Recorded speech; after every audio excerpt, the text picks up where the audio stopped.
গতরাত থেকে বৃষ্টির তীব্রতা কিছুটা কমেছে, কিন্তু রাজধানী ঢাকার অনেক গুরুত্বপূর্ণ সড়ক থেকে এখনো পানি নামেনি।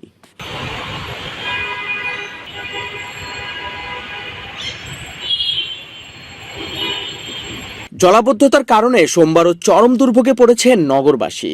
আজ 13 জুলাই ফকিরাপুল এলাকা থেকে তোলা ছবিতে দেখা যায় সড়কে পানি জমে থাকায় যানবাহন ও পথচারীদের চলাচলে ভোগান্তি তৈরি হয়েছে।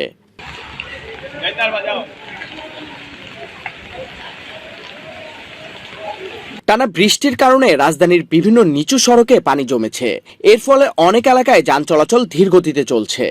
এই অবস্থায় গন্তব্যে যেতে হাতে পর্যাপ্ত সময় নিয়ে বের হওয়ার পরামর্শ দিয়েছে ঢাকা মেট্রোপলিটন পুলিশের ট্রাফিক বিভাগ।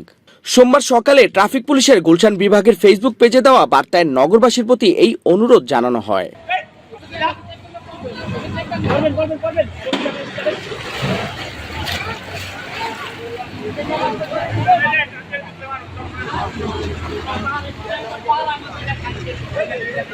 ট্রাফিক পুলিশের তথ্য অনুযায়ী বনানী কবরস্থান থেকে ঢাকা গেট সংলগ্ন মূল সড়কের ইনকামিং ও আউটগোয়িং দুই পাশেই কিছুটা জলাবদ্ধতা তৈরি হয়েছে, ফলে এই এলাকায় যান চলাচল ব্যাহত হচ্ছে।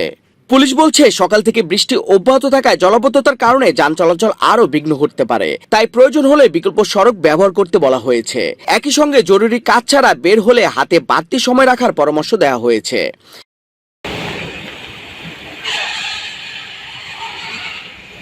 বৃষ্টির তীব্রতা কমলেও ঢাকার সড়কে জমে থাকা পানি এখনও নগরবাসীর ভোগান্তির বড় কারণ হয়ে আছে।